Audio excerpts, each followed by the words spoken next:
going to be watching the smallest human species to ever live. I hope this is not about VTubers because I will feel targeted, but I am 5'3", which is the average height for a woman in the US. Let's check it out. While we may not like to admit it, height plays a significant role in human culture. Is that true? I saw this TikTok that said that if you're a really tall guy, people find you very intimidating and they are not nice to you. Is that real? I wouldn't know because I can't see over the shelves at the grocery store. I have no idea. With tallness often being viewed as a desirable physical trait. And over the last several hundreds of years, humans in general have been on an increasing height trend. Why? Is it because skyscrapers and, yeah, science and architecture? Or maybe it's all the damn red 40 they be putting in the beverages. Newborns today expected to be about 5% taller than their ancestors 100 years ago. This trend wasn't always the norm though, and throughout time, humans have experienced their fair shares of ups and downs in the height department. I'm 160. Wait, but 165. That's like 5'5"? A roller coaster that becomes almost surreal looking when you add in other human species and not just sapiens. Across the board, there has been some who are quite comparable to us in height. Whoa. You know you have one of these inside you right now. Don't freak out. As seen in the Homo erectus. Oh! What is that? I don't know what that is, and now I'm scared. You have 2 Homo erectuses? Oh my God. Somebody help that guy. He's backed up. Yet for the most part, early humans were shorter than us, with the habilis, for example, being about 30% smaller. But that's nothing, as around 1 million years Censored boobies?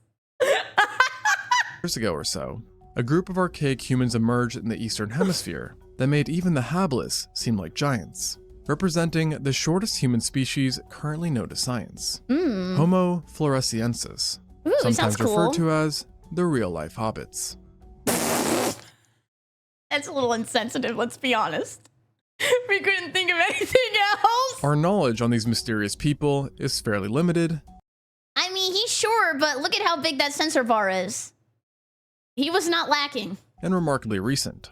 As compared to most human species that we have known about for over 100 years, the Homo floresiensis has only appeared on scientists' radar in the last 20, and is in fact one of the only Homo species to be uncovered in the 21st century. The discovery was made. Thank you for 61 months, Tiny Wizard. Why are we watching a video about you? Your name is Tiny Wizard!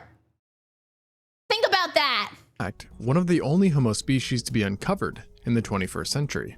The discovery was made when a joint Australian-Indonesian team set out They look like the cast of The Office.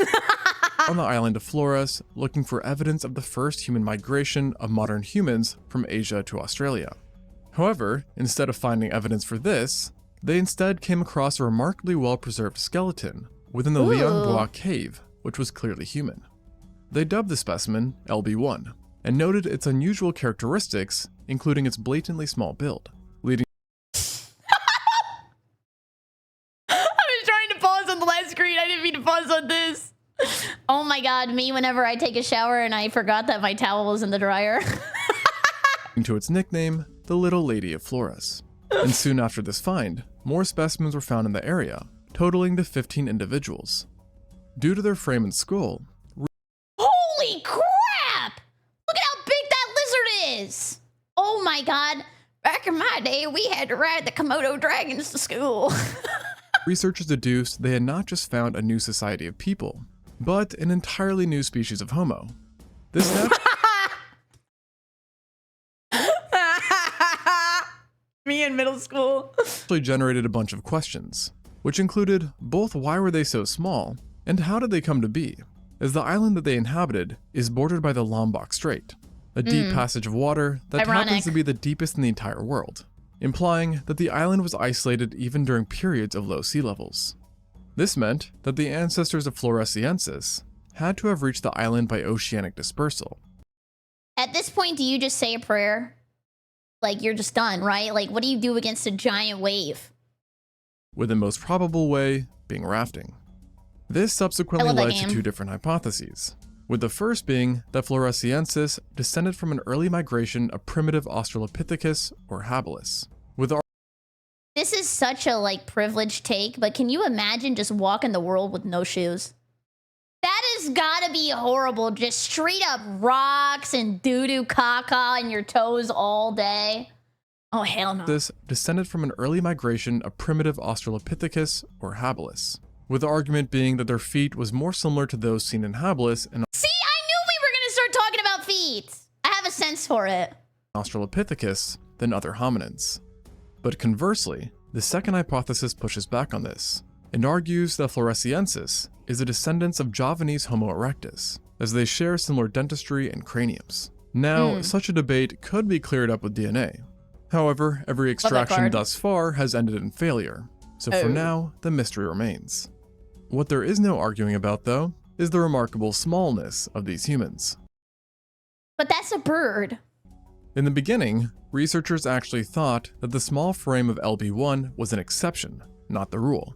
Perhaps the result of a physical... Okay, wait, I want a flower now. I feel a little left out. I was having flower FOMO. Am I a beautiful girl? condition.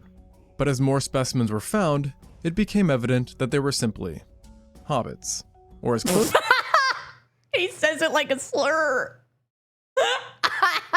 to them as you can get. As to date, the Oh my god, they were so tiny!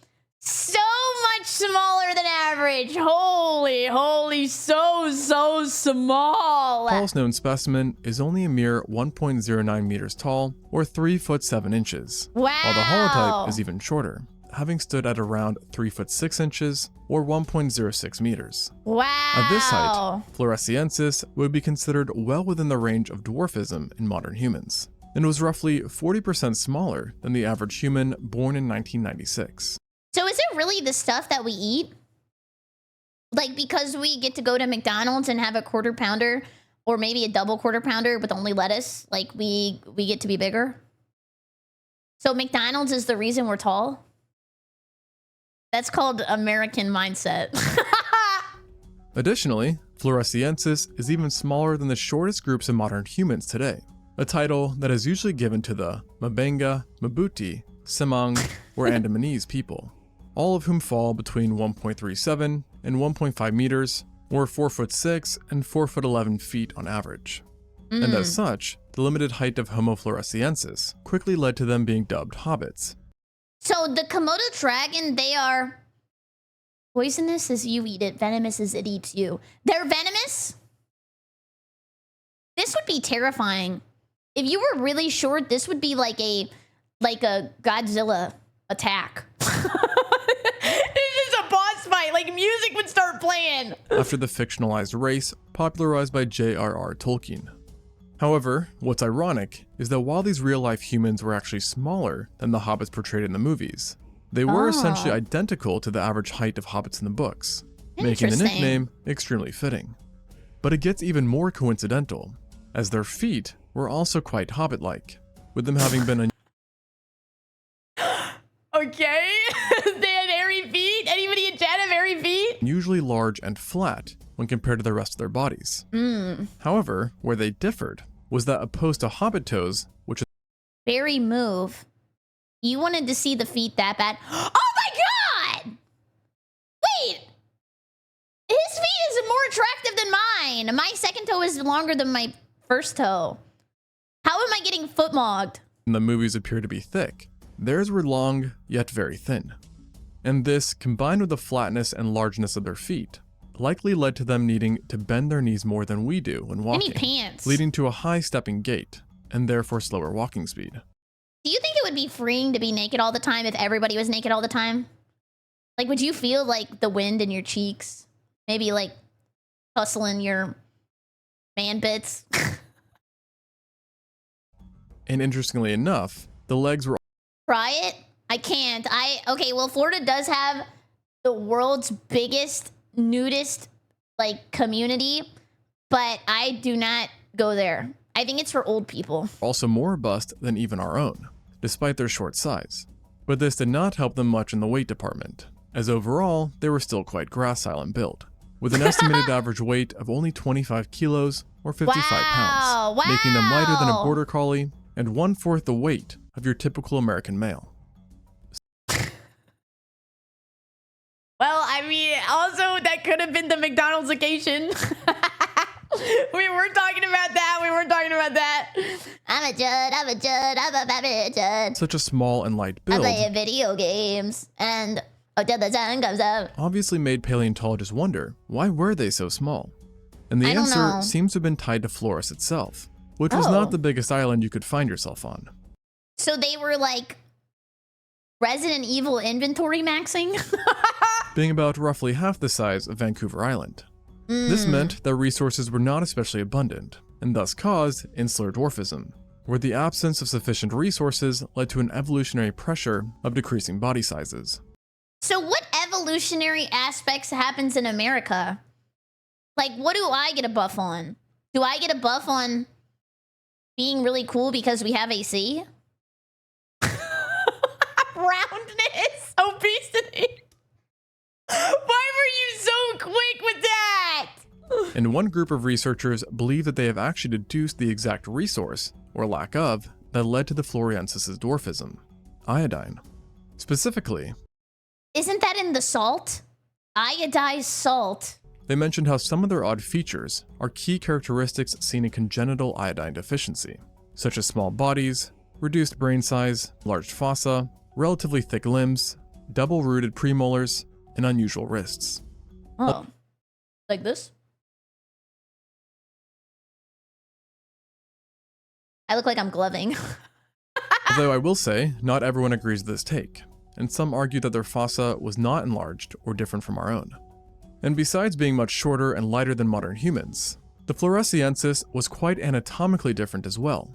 So while from a Talk about the distance wiener. you likely could not notice anything unusual besides their stature, up close there would be no misunderstanding that these were not Homo sapiens. As in addition to their unusual feet and legs, they also had distinctive clavicles and shoulder I thought that was a cigarette. Can you pass that? 4 people having to pick it up. girdles that were proportionally short, while the humeral head and their elbow joints were twisted at a lesser angle than our own, which paired with a clavicle shape likely led to them being in a permanently shrugging or slightly hunched forward position. They look like League of Legends players. That along with their size would have given them a pretty unusual appearance. Furthermore, they differed from us in that they had protruding brow ridges, no prominent chin, and primitive Okay, don't hit him with the leafy insult. That's not very nice. canines, yet advanced molars. But despite these striking contrasts, there were some similarities between us and them, with one of the most important ones being that the Floresiensis had brains very similar in shape to our own, But I'm smarter. I mog you, you idiot. with the only markable difference having been the size. And actually, Floresiensis individuals had some of the smallest brains of any known human species, with the volume being just 380 centimeters cubed, less than half the size of the Erectus's brain, and more than 3 times smaller than modern human brains. Yet, Dude, some brain stuff really freaks me out. Like, if you get brain surgery, they have you stay awake, I think, to make sure they don't, like, bing you. And then sometimes you, like, play an instrument and stuff if you want to, like, keep your talents. It's kind of nuts. because their bodies were so small, the implications of their small brains were not as severe as you may think, as their brain to body mass ratio was still within the range of Homo erectus. Furthermore, their Brodmann area 10, which is tied to cognition, We got paint by number in our brains. I used to love doing paint by numbers, and then eventually it felt restricted, so I just started drawing random stuff on top of it. was about the same size as ours, implying that their brains likely did not affect mental capacity. And sure enough, Floresiensis remains are associated with complex behaviors, such as the Ooh, control of gambling? fire, butchering of Did they gamble back in the day? animals, and the manufacturing of stone tools, which actually bore many similarities to the stone tools created by nearby Homo sapien populations. And their advanced technology proved to be extremely important, as the island of Flores during the Pleistocene was something of a real-life lost world, being home to giant exotic life, Address this. wherein some of the biggest creatures and predators around were animals we typically don't imagine as being nightmarish. But here on Like a hamster? Was there ever like a giant version of the hamster that kind of got like, I don't know, patched or nerfed? I gotta know. No? That sucks. Flores, they underwent insular gigantism, resulting in creatures that are usually small. You ever notice how when you take a wrong turn, the GPS never says you made a mistake? It never blames you. It never says I told you so.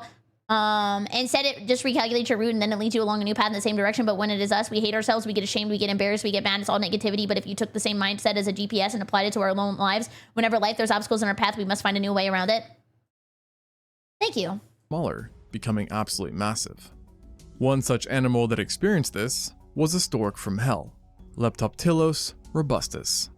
The genus is actually He got a big sack! still around, and are described as very large tropical storks. But the robustus is thankfully long gone, as this bad-tempered stork was way more massive than its living relatives, having stood at 180 centimeters or 5'11" inches. Are there any birds nowadays that are giant and would attack? Oh, an ostrich! Oh my god, ostriches are scary. Or like, what is it, Australian? The emu? Emu? While its wingspan topped 3.65 meters or 12 feet, equal to the wingspan of the largest birds today. Damn, get him on the While it Lakers. retained the classic slender body seen in storks, its bones are much heavier and thicker than normally seen, leading paleontologists to assume that it rarely flew. They would just pick you up and drop you on the ground and then eat your body? That is terrifying! What does he mean rarely flew? Yeah, they rarely flew, but when they did, that was a really, really bad thing. Birds do that now to people? What? And probably spent most of its days stalking the land instead, using its height and powerful eyes to pinpoint prey, which seems to have typically consisted of rats and reptiles. Aww. But sadly for our distant cousins, there is a fair chance they were not spared by the storks. Because as Wait, the storks killed, but then eventually they repent by bringing the babies. So it's like a, I don't know, equivalent exchange. juveniles, Homo floresiensis would have been well within the prey range, being similar in weight to larger rats. And even as adults, Rats. it's possible that a large stork could take them out. Wow. And remarkably, this stork wasn't the only bird floresiensis had to watch out for, Evil ass bird. Look at this! Diabolical side eye! as it also lived with a large type of vulture, the Trigonoceps. Like the stork, the genus of vulture is still around, but the species found on Flores is not. For now, that species remains unnamed, and its true size is a mystery, but it's been deduced that at the very least it was larger than Homo floresiensis, at least when it came to dimensions. Oh. Now, this may sound worse than a giant stork, but I was about to say he looks friendly because his eyes were closed and he looked happy, but then he was eating a man. I am a horrible judge of character. given that its living relatives are predominantly scavengers, it's likely that this vulture was the same. That being said, its closest living relative, the white-headed vulture, has been observed hunting when the occasion presents itself, sometimes even killing animals up to 10 pounds or 4.5 kilos.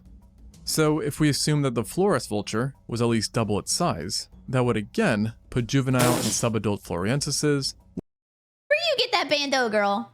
I kind of want one. within killing range. No bueno. Although, being hunted Rate this. No bueno. No bueno. No bueno. No bueno. was likely not their biggest problem with these birds, but rather competition they caused over prey. And hunted herbivore specimens do in fact show that Floresiensis rarely made scavenging cut marks, suggesting intense and frequent conflicts with other carnivores over carrion. But And I complain about having to figure out what's for dinner when people back in the day had to get giant clubs and beat the shit out of something until it died. Yeah, you know what? I'll go back to the $1 million spaghetti. My bad. neither bird was the true obstacle or threat on these islands, with that crown going to an animal very much still around on this island today. Komodo dragon! Varanus komodoensis, better known as the Komodo dragon. You still have to do that at Waffle House. Deploying the troops. Attack the waffle. These large monitor lizards, which are the current biggest lizards on Earth, are Still? endemic to a few Indonesian islands. How come they never never got nerfed. Like, every animal gets nerfed, but they're still, like, top tier. Also, thank you for the 100 bits. Barry, the type of girl to say, I like him, he has kind eyes about Jeffrey Dahmer. That is not true, okay? That only happened one time with Silento. I was trying to learn how to do a dance on stream, and I said, he looks trustworthy and kind, and then you guys told me that he killed his cousin. That was my bad. Islands, including Flores, were like now, terrorized the inhabitants during the Pleistocene. They were without a doubt the largest terrestrial predators around, with known specimens reaching up to 3 meters or 10 feet, and sometimes weighing up to 90 kilos or 200 pounds. And they aren't just big, as they possess an array of features that make them utterly terrifying. Yeah, they're spit, because spit doesn't care about a hitbox. If I had destroying the world spit, what? Minute I get my food late, what? Minute you disrespect me like that lady at Popeyes who called me a stupid bitch, what? Likely a reason why they heavily inspired the movie King Kong. Oh my god, my dad loves King Kong! That's like his favoriteest movie. I kind of made that up. I think his favorite movie is actually The Princess Bride. But like his second favoriteest is King Kong. Each Komodo dragon possesses a jaw filled with zyphodont teeth, which is defined as teeth which are flattened, recurved, and serrated. Cool. Similar to the dentition seen in many theropod dinosaurs. But then you can use it as a tool. Like if he's deaded, you could like loot him and then you could use his teeth as a tool and then you could like cut stuff up. Words, very, very sharp. And the Komodo dragon can be very liberal with how viciously oh my god. they use these teeth. Everything's political these days. My god. Teeth, as lost ones are quickly replaced every 40 days. So don't expect them to go easy on prey. And live observations of their hunting verify a very brutal killing method, as they often I did not know we were gonna go straight into violence. Dispatch prey by causing catastrophic lacerations and tearing large chunks of flesh off of an animal, with the throat often being a prime target during ambushes. Wow. And while they are known to kill prey within seconds, many times the prey is often consumed while alive. How did he do that? Yeah, I should call her. What the hell? Throko, literally. So that's all to say that any Floresiensis caught by this lizard were in for a very terrible time. And to make matters worse, even if something is attacked and escapes, they're not out of the woods yet, as Komodo dragon saliva is venomous. For a long Dude, it's like those really scary spiders. What are they called? The brown recluse spiders. Holy crap, they're terrifying. They just like bite you and then you lose your limbs. long time, it was believed that the odd behavior displayed by prey after being bitten was the result of large amounts of bacteria within the mouth causing infection. Can you do this if you just don't brush your teeth for like a year straight? Would you be able to get like a poison buff and then just start biting people? Yes? But now it's understood that the Komodo dragon does indeed have venom, which have been recorded to prevent blood clotting, lower blood pressure, induce hypothermia, and even cause muscle paralysis, I'm building leading to now. shock and loss of consciousness. There's also the problem that despite being solitary in general, Komodo dragons are known to gather around struggling or fallen prey, leading to an animal often being feasted on by multiple individuals. Ladies, I'll be here all the rest of my life. Take your time. And thus making escape that much more impossible. And thanks to their teeth and venom, prey many times larger than humans, let alone the Floresiensis, are targeted, such as the water buffalo and stegodons back in the day, with both of them sometimes being over 1 ton. To make matters worse, based on witnessed huntings, we also know that remarkably small Komodo dragons, sometimes only being 30 pounds or 13 kilos, he's kinda can cute. take down prey much larger than Floresiensis too, painting a soon. very grim Dex build. Also, Jay, unironically, yes, human bites are fucked up if not treated. Do not look that shit up. How long would it take to have poisonous spit?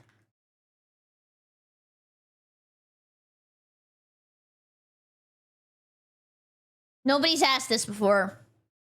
picture for our distant relatives. Additionally, even modern humans, who are larger, more powerful, and technologically advanced, are known to be attacked from time to time.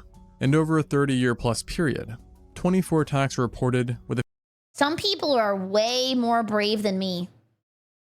We're using a stick versus that.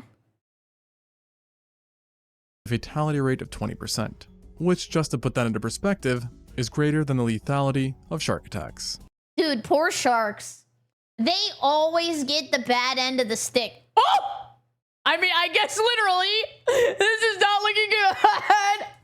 And not that they need it, but Komodos are also protected by rugged skin, which is reinforced by armored scales that contain little bones called osteoderms, which when numerous and next to each other, they're hugging. create a sort of biological chainmail. They love each So, other. even with weapons, Floresiensis would have had an extremely hard time dealing with this apex predator. And scientists do think that these real-life dragons dominated the inland parts of Flores, and were a significant contributor to the mortality for the Floresiensis population. Wow, while they were also OP. making scavenging very difficult. Whoa! Especially when considering the fact that Komodos have And the amazing guts? tracking capabilities. Me too. Watch this.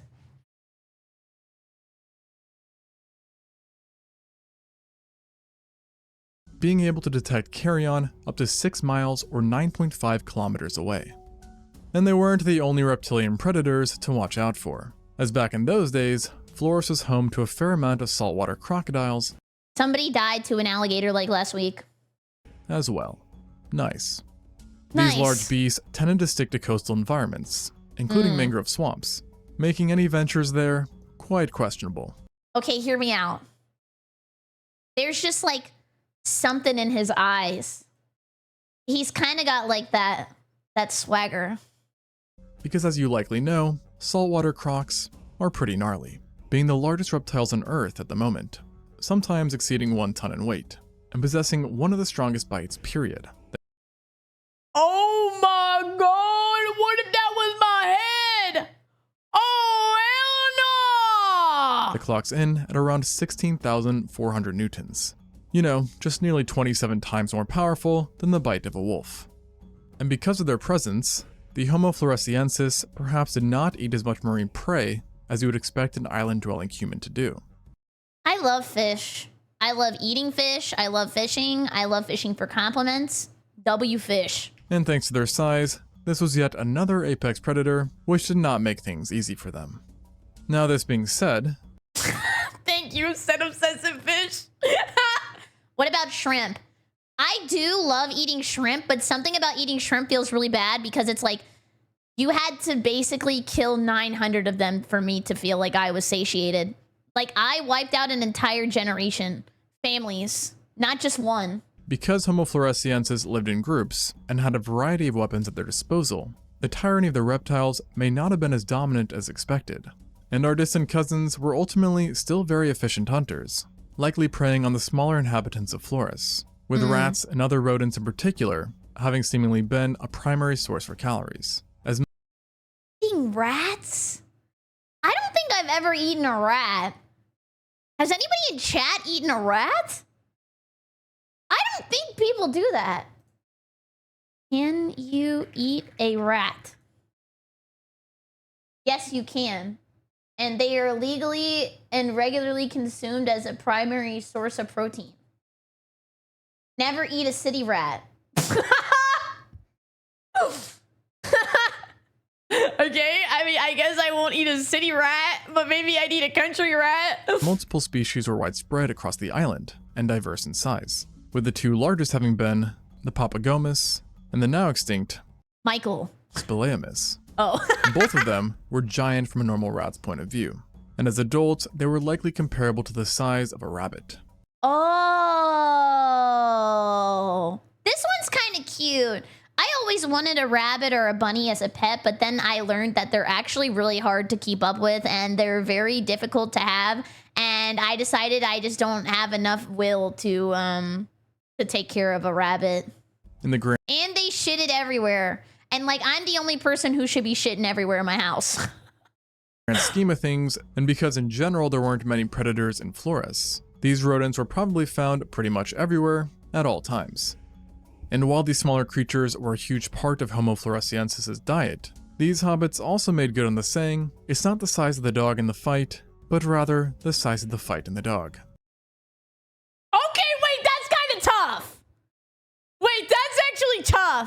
start saying that. as fossil evidence shows that despite being tiny, they still managed to take down the biggest animal on the island, the stegodon. Yo, mama. Oh. This is an extinct genus of proboscidean. Do you think they take this as like a raid? Like they're like, oh my god, guys, everybody queue up at 8 p.m.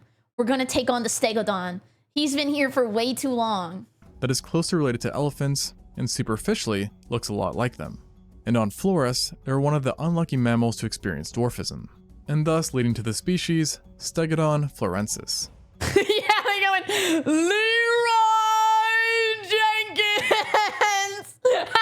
But they were no doubt still big, especially when compared to the other animals on the island, with the largest adults weighing around 1.7 tons and measuring 6.2 feet or 190 centimeters at the shoulders. However, over time they did end up getting smaller and smaller, and by the late Pleistocene, most adults would have been about 570 kilos. Aren't we lucky that animals got smaller and smaller, but we got bigger and bigger? Like, that could have been a generational debuff for everybody. If that went the other way around, we would be screwed. There would be giant rats outside your house just, like, eating the roof, beating the crap out of you, going into your home and watching your TV and having sex with your wife. Like, it's just not worth it. Or 1,260 pounds in weight. It's likely that Homo floresiensis hunted the stegodon throughout this entire time, though it has been suggested that they only really went after juveniles, using points, perforators, blades. Wait, they did have weapons! They had weapons! I never know when weapons dropped. When does weapons drop? Like 500? And microblades to kill and butcher these tusked mammals. Meanwhile, adults were likely off the menu for a good chunk of predators. But when they died, they played a huge role in the ecosystem, providing carrion for numerous carnivores, and also facilitating Immediately, and we threw rocks and shit. Oh, stinky. intense conflicts between them, making for an interesting spectacle, to say the least. During hunts for stegodon, or looking for food in general, the Homo floresiensis would have had to watch out for the island's smaller, yet still deadly predators, such as a variety of snakes, which included highly venomous ones. But snakes are just kind of cute. I don't know what it is. There's something about them to me that I just want to, like, hold them, even though they can get mean sometimes. Like the Javan spitting cobra. Like, look at how cute he is. I don't know. I think it's because they have, like, the little bumpable nose. Like, they look like European trucks. Who, as its name suggests, can spit venom from a distance. We got a squirter! Other venomous snakes present consist of Russell's viper, the white-lipped pit viper. Wow! I like the blue palette. This is really pretty. And if they wanted to take a swim, the blue-lipped sea crate. And to add fuel to the fire, there would have been large non-venomous snakes slithering around as well. Has anybody in chat eaten a snake? I don't know. I don't think I've ever eaten a snake. I've never been somewhere where you could eat a snake. Yes? No? Yes? Okay, this one's a little more split. More people have eaten a snake. Yes? What does it taste like? Tastes like chicken. Everything tastes like chicken! It always comes back to chicken! Since Flores is known to harbor the longest snake in the world, the reticulated Nah, he hasn't met me. python. This is a lesser known fact about Flores, as pythons are not super common there, but they do indeed exist, and are known to reach exceptional sizes, with one found in a cave measuring 20 feet or 6.1 meters, which is terrible news, as based on the remains of our cousins, we know that Floresiensis tended to dwell in caves as well. Oh no. Oh hell no. Honey! There's a snake! You gotta kill it! You guys, let's move! And sadly, the woes did not end here, as in general, Flores has a reputation for having a diverse range of venomous and poisonous creatures beyond just snakes, such as 19 spiders, a scorpion, and 3 venomous wasps. Dude, these are the worst because when they're like flying wasps or bees, they have like no, I guess, consistency to their flight. It's very terrifying. You just freak me out, like doing flips and barrel rolls just to come and sting me. One of which, the yellow-legged hornet, is known to kill fully grown humans.